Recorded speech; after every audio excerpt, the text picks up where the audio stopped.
हम सब जीवन में खुश रहना चाहते हैं, लेकिन खुशी हमें तब ही मिलती है जब हम जो सोचते हैं, जो कहते हैं और जो करते हैं उसमें समानता होती है। सुप्रभात, मैं हूं प्रतिबिंब शर्मा आपके साथ। सबसे पहले नजर डालते हैं मुख्य गतिविधियों पर।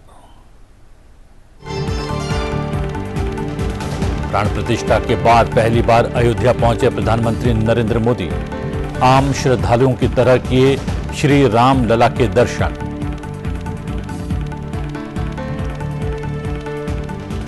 लोकसभा चुनाव 2024 के तीसरे चरण के मतदान की तैयारियां हुई पूरी। 12 राज्यों और केंद्र शासित प्रदेशों की 94 लोकसभा सीटों पर 7 मई को होगा मतदान।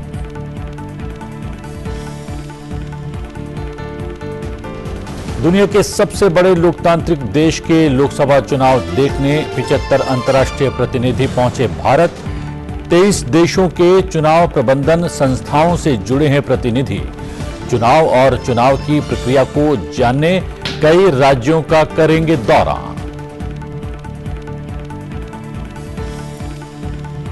विदेश मंत्री एस जयशंकर का बयान, कई देशों में चल रहे युद्ध के बीच दुनिया के देश भारत से दोस्ती करने को बेकरार। सबका साथ सबका विकास के सिद्धांत पर चलते हुए राष्ट्रीय हितों को आगे बढ़ाना भारत की प्राथमिकता।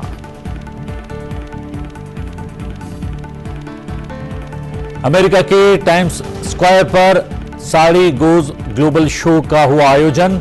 विभिन्न देशों की 500 महिलाओं ने किया विभिन्न शैलियों की साड़ियों का प्रदर्शन।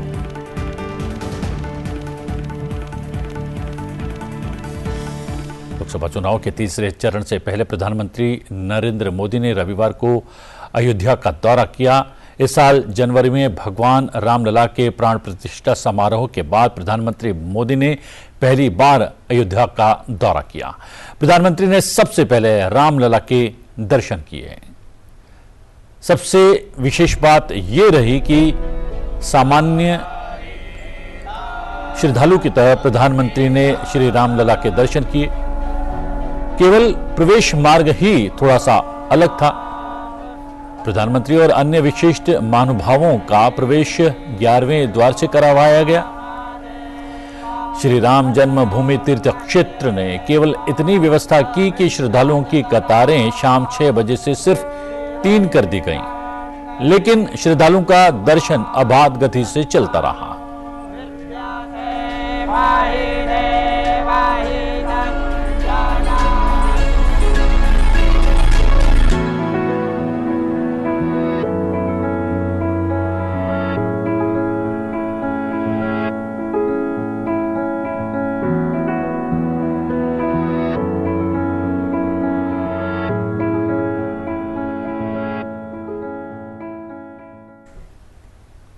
राष्ट्रपति द्रौपदी मुर्मू 5 दिन के हिमाचल प्रदेश के दौरे पर हैं। इस दौरान राष्ट्रपति आज हिमाचल प्रदेश केंद्रीय विश्वविद्यालय धर्मशाला के 7वें दीक्षांत समारोह में बतौर मुख्य अतिथि भाग लेने वाली हैं। इस दौरान मुख्य अतिथि राष्ट्रपति द्रौपदी मुर्मू के साथ प्रदेश के राज्यपाल शिव प्रताप शुक्ल भी विशेष अतिथि के रूप में कार्यक्रम में उपस्थित रहेंगे। राष्ट्रपति 30 छात्रों को गोल्ड मेडल पहनाकर सम्मानित करेंगी। 30 गोल्ड मेडल मेधावियों में 18 छात्राएं, 12 छात्र शामिल हैं। 6 विद्यार्थियों को एमफिल की उपाधि भी प्रदान की जाएगी राष्ट्रपति के द्वारा। इस दौरान राष्ट्रपति छात्रों को संबोधित भी करने वाली हैं।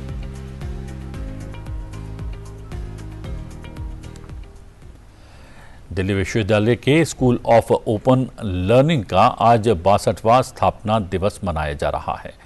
दिल्ली विश्वविद्यालय के कन्वेंशन हॉल में सुबह 10 बजे आयोजित होने वाले समारोह में भारत के माननीय उपराष्ट्रपति जगदीप धनखड़ मुख्य अतिथि होंगे। इस आयोजन का थीम विकसित भारत के निर्माण में मुक्त शिक्षा का योगदान है। इस समारोह के दौरान SOL के 3 विद्यार्थियों को सम्मानित किया जाएगा। इनमें से दिल्ली विश्वविद्यालय के टॉपर रही 2 छात्राओं पायल सिंह, नैन्सी गोयल को पुरस्कृत करने के साथ ही अर्जुन पुरस्कार विजेता दीक्षा डागर को भी कार्यक्रम के दौरान सम्मानित किया जाएगा। गौरतलब है कि वर्ष 1962 में दिल्ली विश्वविद्यालय के तहत भारत में प्रथम दूरस्थ शिक्षा संस्थान के रूप में मुक्त शिक्षा विश्वविद्यालय की स्थापना की गई थी, जो 900 विद्यार्थियों से शुरू होकर वर्तमान में 4 लाख विद्यार्थियों के भविष्य को संवार रहा है। इसके बाद उपराष्ट्रपति जगदीप धनखड़ आज दोपहर बाद ग्रेटर नोएडा जाएंगे। यहां वो Birla institute of management technology के 36वें दीक्षांत समारोह में मुख्य अतिथि के तौर पर शामिल होंगे। उपराष्ट्रपति दोपहर बाद 3:45 पर कार्यक्रम में पहुंचेंगे और 5 बजे तक यहां रहेंगे। इस दौरान उपराष्ट्रपति छात्रों को संबोधित भी करने वाले हैं। लोकसभा चुनाव 2024 के तहत तीसरे चरण में देश की 94 लोकसभा सीटों पर मतदान 7 मई को होने वाला है। लोकसभा चुनाव के तीसरे चरण का मतदान 7 मई को कराया जाएगा। तीसरे चरण में 12 राज्यों और केंद्र शासित प्रदेशों की कुल 94 सीटों पर चुनाव होने वाला है। इनमें गुजरात 26, कर्नाटक 14, मध्य प्रदेश 8, महाराष्ट्र 11, उत्तर प्रदेश 10, पश्चिम बंगाल और असम की 4-4, बिहार की 5, छत्तीसगढ़ की 7, गोवा की 2, दादर नगर हवेली और दीव में 2, जम्मू कश्मीर की 1 सीट पर मतदान होने वाला है। इस चरण में केंद्रीय मंत्री अमित शाह का गांधीनगर, केंद्रीय मंत्री ज्योतिरादित्य सिंधिया गुना, केंद्रीय मंत्री मनसुख मांडविया पोरबंदर, केंद्रीय मंत्री पुरुषोत्तम रुपाला राजकोट, केंद्रीय मंत्री प्रहलाद जोशी धारवाड़ और एसपी सिंह बघेल आगरा सहित अन्य कई दिग्गज नेताओं की साख दांव पर लगी रहेगी। दुनिया के सबसे बड़े लोकतांत्रिक देश के लोकसभा चुनाव देखने के लिए 23 देशों के चुनाव प्रबंधन संस्थाओं से जुड़े 75 अंतर्राष्ट्रीय प्रतिनिधि भारत पहुंच गए हैं। मुख्य चुनाव आयुक्त राजीव कुमार ने जानकारी देते हुए कहा, मुख्य चुनाव आयुक्त ने कहा कि ये बहुत खुशी और संतुष्टि की बात है कि हमारे निमंत्रण पर 23 देशों के चुनाव प्रबंधन निकायों से जुड़े 75 अंतर्राष्ट्रीय प्रतिनिधि हमारे चुनाव को देखने के लिए भारत आए हैं। लगभग 10 या उससे अधिक अध्यक्ष और विभिन्न देशों के मुख्य चुनाव आयुक्तों के समकक्ष यहां मौजूद हैं। ये प्रतिनिधि विभिन्न निर्वाचन क्षेत्रों में चुनाव और संबंधित तैयारियों को जानने के लिए 6 राज्यों का दौरा कर रहे हैं। इनमें महाराष्ट्र, गोवा, गुजरात, कर्नाटक, मध्य प्रदेश और उत्तर प्रदेश शामिल है। चुनाव आयोग इंटरनेशनल इलेक्शन विजिटर्स प्रोग्राम के आयोजन के माध्यम से लगातार अंतर्राष्ट्रीय सहयोग को बढ़ावा दे रहा है। इसके तहत ये ऐसा अपने आप में पहला आयोजन है। Indian election space is unique as neither electoral registration is compulsory nor voting is mandatory. Therefore, the ECI is required to operate in a totally persuasive environment. We persuade the voters to register, we persuade them through our outreach programs to come and vote, and we boost up. And we feel very pride in the fact that in 97 million 970 million voters, this is exactly what should be the ratio of the electors and population. So we are very, very sure that we have registered almost everybody. And in the first 2 phases, we have also reached a voting percentage of 65%. So in a persuasive environment, this is one of the credible outcomes which we feel very satisfied and proud about. It would be axiomatic to say that credibility of the process that we undertake is validated through the turnout and also the electoral rules, as I just mentioned. We all acknowledge that any credible electoral process has to necessarily have its backdrop, and that is the trust of electors. There is nothing else that matters to us as much as the trust of electors. We display all our electoral roles at every stage of the preparation and share it with the political parties.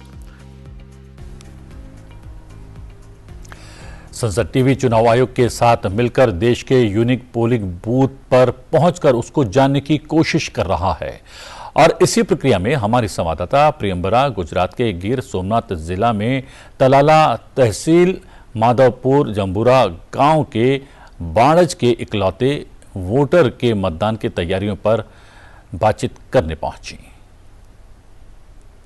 में स्थित मंदिर के महंत जी हैं जिनके लिए यहाँ unique polling booth बनाया गया है। आइए जानते हैं इनसे कि इस यूनिक पोलिंग बूथ की क्या विशेषता है और सिर्फ एक वोट के लिए यहाँ पे कब से बनाया जाता रहा है ये यूनिक पोलिंग बूथ। महंत जी, कुछ यहाँ के इतिहास के बारे में बताइए। यहाँ पांडव के समय का ये आश्रम है। पांडव यहाँ वनवास के समय आए थे, नीचे उन्होंने बाण मार के गंगा प्रकट करके महादेव जी की स्थापना करी, तब से इनका नाम पड़ा है बाण गंगेश्वर महादेव। तब से कोई ना कोई साधु यहाँ रहते हैं, पूजा सेवा करते हैं। अभी 2001 से हमारे बड़े गुरु भाई भरत दास जी थे, पहले यहाँ बड़े बड़े नेसड़ा थे, कालू भाई का नेसड़ा ऐसा कहलाते थे। त्यारे यहाँ ज़्यादा वोट थी, त्यारे यहाँ पोलिंग बूथ लगता था, कम से कम 400-500 वोट थी यहाँ। उन सब नेसड़ा वालों को सरकार ने बाहर निकाल दिया, वहाँ ज़मीन वगैरह दी। तब से ये आश्रम में महंत एक ही रह गए, तो एक के लिए बूथ लगता रहा। 2002 में उनने वोटिंग की, पची वो 2002 से 19 तक वो भरत दास जी यहाँ वोट करते रहे। 19 में उनका शरीर पूरा हो गया, उसके बाद मेरी महंती हुई। मेरा नाम हरिदास है और से मैं यहाँ अब आया हूँ 19 से, तब से मैंने ये सब थोड़ा विकास भी किया है परमिशन लेके, और से लोगों को रोटी भी खिलाता हूँ, अन्य क्षेत्र टाइप का चालू किया हूँ। और से सभी दर्शन करने के साथ आते हैं लोग, उनको भोजन प्रसादी और दर्शन करवाता हूँ। वो जो आते हैं सब भगवान के लिए आते हैं, भोलेनाथ के लिए। वो आते हैं, हम मत्था टेक के जाते हैं, उनका कुछ ना कुछ काम हो जाता है, तो पब्लिक अधिक से अधिक आती है यहाँ पे। और ये जो पोलिंग बूथ है 2001 से लगा है, अभी मेरी 4 बार वोट डाला मैंने, तालुका पंचायत, जिला पंचायत और धारा सभा। अभी ये सांसद का चुनाव मेरा पहला है जी। कुछ जो लोग घर से बाहर निकल करके वोटिंग के लिए नहीं जाते हैं, उनके लिए कुछ संदेश देना चाहेंगे? हाँ, उनके लिए मेरी विशेष संदेश है कि भगवान भोलेनाथ का पुजारी समझें, साधु समझें। उन सबसे भाइयों से, बहनों से, माताओं से, वो सभी मित्रों से मेरा अनुरोध है कि आप जाइए, अपना मत अधिकार का उपयोग कीजिए। आप मत अधिकार का उपयोग करेंगे तो लोकतंत्र मजबूत होगा, लोकतंत्र मजबूत होगा तो देश का कुछ विकास होगा। क्योंकि जो लोग हैं इस चीज़ को नहीं मानते हैं, नहीं जाते हैं, उनसे मेरा अनुरोध है कि आप जाइए, देखिए, आप कुछ कीजिए, अपना मत अधिकार का उपयोग करके देखिए, आपको कुछ ना कुछ ज़रूर एहसास होगा। ये एक पर्व के समान है, भारत वर्ष का एक पर्व है। 7 जून को जो 7 मई को चुनाव होगा, एक पर्व से कोई कम नहीं है। उस दिन जाइए, अपना मत अधिकार का उपयोग कीजिए। चुनाव आयोग एक तरफ चुनाव प्रक्रिया में ज्यादा से ज्यादा भागीदारी तय करने का प्रयास कर रहा है, वहीं चुनाव को सरल और सुगम बनाने में भी लगा है। इसमें कारगर सिद्ध हो रहा है चुनाव आयोग का ऐप। ईसीआई की वो 6 ऐप्स जो इलेक्शन टाइम पर आपके स्मार्टफोन में होने चाहिए। VHA वोटर हेल्पलाइन ऐप, जो सभी मतदाताओं को रजिस्ट्रेशन, एड्रेस चेंज के साथ निर्वाचन संबंधी सभी सेवाओं का वन स्टॉप सॉल्यूशन ऐप है। सुविधा: इस ऐप के माध्यम से चुनाव में खड़े हो रहे उम्मीदवार नामांकन से जुड़ी जानकारी और रैली संबंधी अनुमति ले सकते हैं। सी-विजिल: इस ऐप के माध्यम से आदर्श आचार संहिता यानी MCC की उल्लंघन की रिपोर्ट मोबाइल फोन के माध्यम से कर सकते हैं।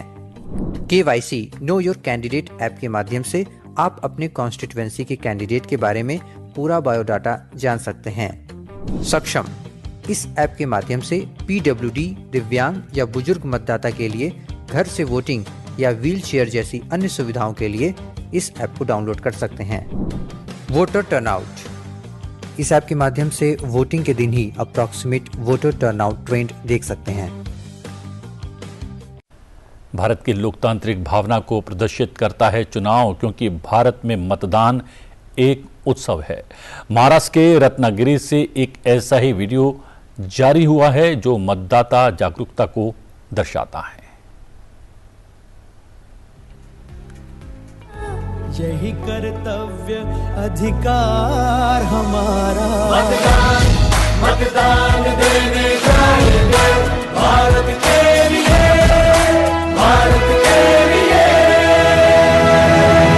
माननीय जिला अधिकारी तथा निवडणूक निर्णय अधिकारी आमच्या गावामध्ये आले आणि त्यांनी आम्हाला 7 मे रोजी जास्तीत जास्त मतदान कसं होईल त्या संदर्भात आम्हाला मार्गदर्शन केलं आणि आम्ही गवाही देतो की सर्वप्रथम 7 मेला मतदान करू आणि नंतरच मच्छीमारीसाठी जाऊ. मतदान मतदान देने जाएंगे भारत के लिए, भारत के लिए. सुरों से सजाए जनमन, कई रंगों से बना तिरंगा. कई बोलियां कई भाषाएं, एक सूत्र में बंधी आशाएं. मतदान मतदान देने जाएंगे भारत के लिए, भारत के लिए.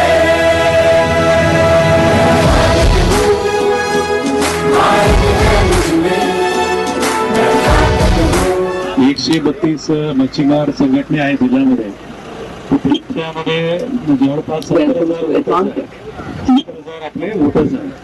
खूप कमी लोकांनी मतदान केलं होतं.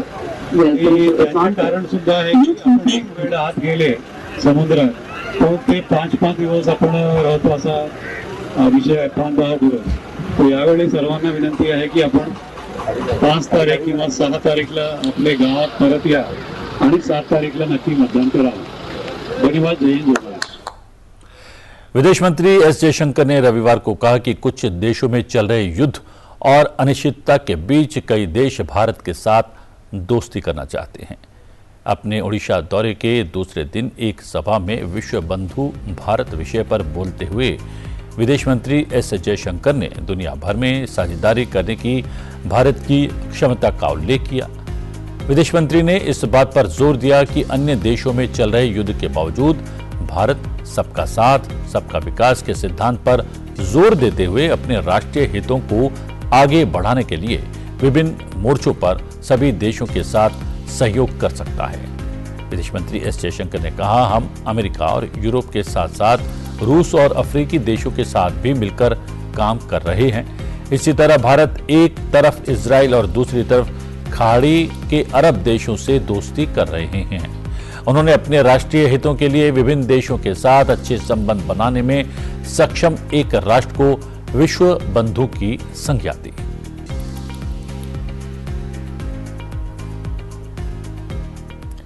भारतीय सेना और उज्बेकिस्तान सशस्त्र बलों ने सैन्य संबंधों को मजबूत करने और पहाड़ी और शहरी संचालन के लिए संयुक्त क्षमताओं को बढ़ावा देने के लिए संयुक्त सैन्य अभ्यास दस्तलिक का आयोजन किया.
न्यूयॉर्क के मशहूर टाइम्स स्क्वायर पर साड़ियों में सजी सैकड़ों महिलाओं ने साड़ी की वैश्विक पहचान को प्रदर्शित करने के मकसद से एक विशेष कार्यक्रम में साड़ियों की खूबसूरती, विरासत और सांस्कृतिक विविधता का प्रदर्शन किया.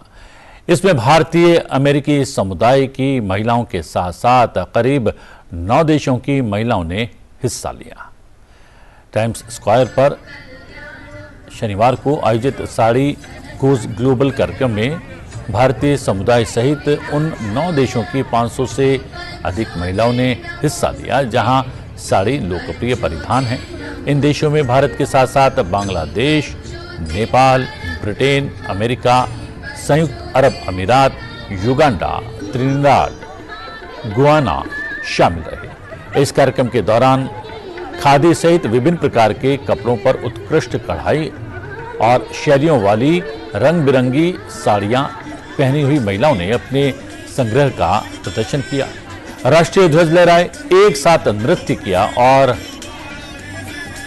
तस्वीरें विभिन्न सोशल मीडिया पर साझा कर साड़ी की खूबसूरती और उसकी सांस्कृतिक पहचान की बातें की। ये कार्यक्रम ब्रिटिश वुमेन इन साड़ी ने उमा संगठन के साथ मिलकर आयोजित किया।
मैं डालू ताल पे भंगड़ा तू भी गिद्दा डाले, चले लो पतंग जमा दे, हमके बने सभी मत वाले।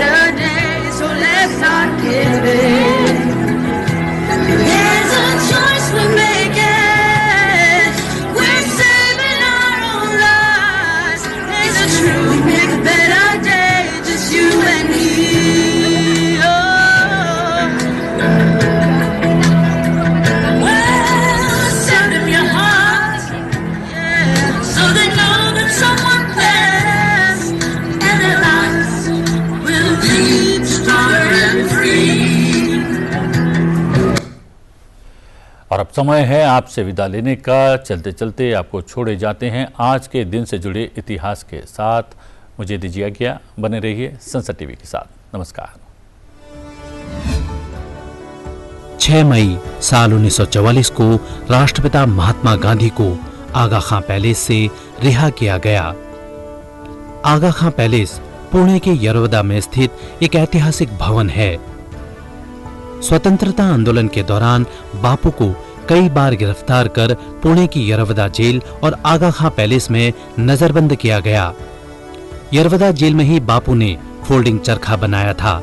वहीं आगा खां पैलेस में फरवरी 1944 को उनकी पत्नी कस्तूरबा गांधी ने अंतिम सांस ली थी।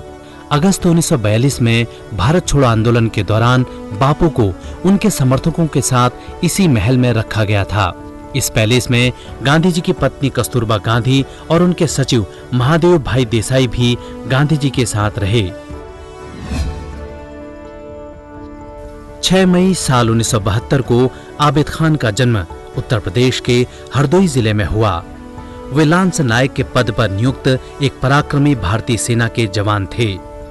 करगिल युद्ध के दौरान आबिद ने टाइगर हिल की जंग में अदम्य साहस का परिचय दिया और घायल होने के बावजूद पाक सैनिकों से जमकर लोहा लिया। आबिद ने टाइगर हिल की चोटी पर युद्ध के दौरान एक पैर में गोली लगने के बावजूद दुश्मन सैनिकों से 2-2 हाथ किए। इसी दौरान दुश्मनों की एक गोली उनके सीने में लगी और वे वहीं पर शहीद हो गए।